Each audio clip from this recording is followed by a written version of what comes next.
Hey, and welcome to another episode of Character Bio. In this episode, we'll be discussing the ex-Omega operative, Sergei Ravenov. Prior to working for Omega Group, Sergei Ravenov was a specialist in counterterrorism at Spetsgruppe Alpha, serving in the Caribbean, Afghanistan, Angola, and Central Africa. His loyalty, ruthlessness, and bravery came to the attention of Colonel Lev Kravchenko, who specifically requested Ravenov to be transferred to Omega Group for their military operations. One of his missions would take him to Laos, assisting the Shan People's Army after a distress signal was sent out after SPA leader Zhang Wei was captured, along with the description of what sounded like a Dark Ether Rift formation. Upon their arrival, they found that the locals and insurgents were already part of the undead horde, while the Rift still remained active. Ravenov enacted Omega Group's containment and eradication protocols, securing the outbreak within half an hour, with the Rift closing 2 hours afterwards. Under orders from Dr. Alexandra Valentina, they extracted brain fluid from the fallen dead. As it turns out, Zhang Wei was still alive. Per request from Kravchenko by Valentina, Ravenov and his men were to use the brain fluid collected from the zombies and to insert it into Zhang Wei's cranium for some unknown experiment that Valentina was performing. The results? He screamed in agony before succumbing and resurrecting as a zombie. The experiment was considered a failure. Ravenov was then informed by Kravchenko to omit the experiment from his official report of the outbreak. Though he followed those orders, it didn't stop Ravenov from venting his thoughts of the awful acts Omega Group's been up to within his personal journal. This disgust towards Omega was the beginning of Ravenov's betrayal. Believing Omega Group is not what his beloved motherland stands for, he schedules a meeting with the rogue BND agent Samantha Maxis, informing her of Omega Group's experiments, inventions, and plans. Samantha, after gaining all of this intel, would plan another meeting with Ravenov, this time within Omega's Vietnam base, Outpost 25. However, Omega Group would grow aware of Samantha and capture her, with Dr. William Peck interrogating and torturing her.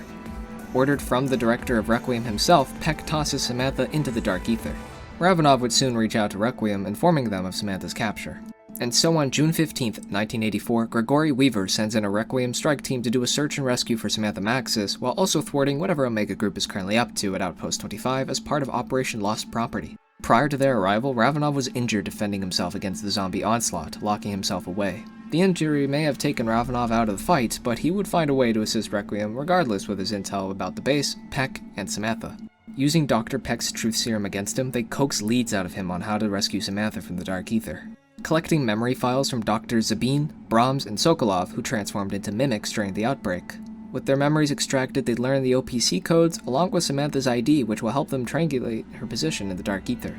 Hijacking the satellite within the outpost and pairing it with their orbital laser that was planned to be used for Operation Threshold, they tear open a rift which brings Samantha through. Immediately upon her freedom, the facility begins to collapse. Ravenov arrives in an armored vehicle to pick up the strike team and Samantha, but an Orda blocks their path.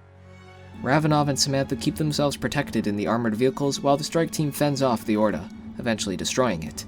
With their path now open, Ravenov drives the group to Requiem's exfil chopper. When Samantha asks if Ravenov was going to join them, he informs them that he plans to stay with Omega, aware of their operations in the Ural Mountains. He plans to continue informing Samantha and Requiem of Omega's doings. Several months later, Ravenov managed to acquire a listening device created by Dr. Valentina, which was based on the beacon Requiem was using to travel around the Ural Mountain outbreak zones.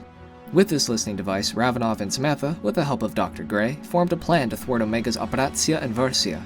Behind Weaver's back, Samantha makes contact with the Requiem strike team, guiding them to the Ruka outbreak zone. Taking the elevator down into the facility beneath, the strike team bears witness to what Dr. Peck has been up to since Outpost 25, the creation of inversion warheads, missiles capable of swallowing entire locations into the Dark Ether. The strike team then meets with Sergei Ravenov, who has now fully betrayed Omega Group. Ravenov requests the strike team to assist him in hijacking the missile control systems. Asking Samantha where she'd like to see them go, she replies, telling him to dump them into the Pacific Ocean. Unbeknownst to the strike team and Ravenov, a large crystal growth was blocking the exits for the missiles, along with a large crystallized beast known as the Legion. With 9 minutes on the clock before the missiles crash into the crystals on the hatch, the strike team faces off against the Legion. Somehow managing to defeat the Legion, the missiles successfully launch into the Pacific Ocean, and Omega's Operatia Inversia fails. Raptor 1 arrives, picking up the strike team, while Ravenov is stripped of his rank as captain, deemed a traitor to Russia, causing him to go into hiding. Once again reaching out to Requiem, Ravenov informs Weaver of 8 Omega Group scientists who wish to defect to Requiem, codenamed the Omega-8.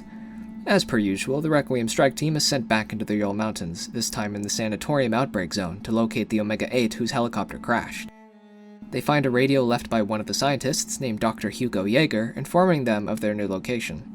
When the strike team breaches through the Dark Ether wall and finds their location, it would turn out that Dr. Jaeger was an inside for Omega and killed the other 7 scientists. A horde of zombies, along with an Orda, ambushed the strike team, causing Raptor 1 to perform an emergency exfil. But a missile strikes Raptor 1's helicopter, causing Raptor 1 and the strike team to crash and be captured by Kravchenko. This failure causes the CIA to blacklist Ravenov. Despite this, Ravenov tries to courier a dead drop to Requiem in hopes that the director would see it. The dead drop contained information on Omega Group's plans in the Zakarpatska Oblast, but in return he asked for Samantha's freedom from her containment.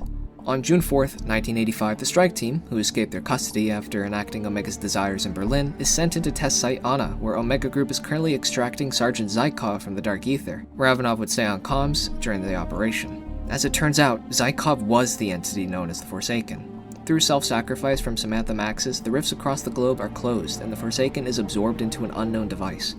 With Omega Group and the Forsaken defeated, Requiem dissolves with the arrest of Weaver, Carver, Strauss, Gray, Raptor 1, and the strike team. Ravenov goes back into hiding, and the Forsaken is transferred to an unknown facility in West Virginia.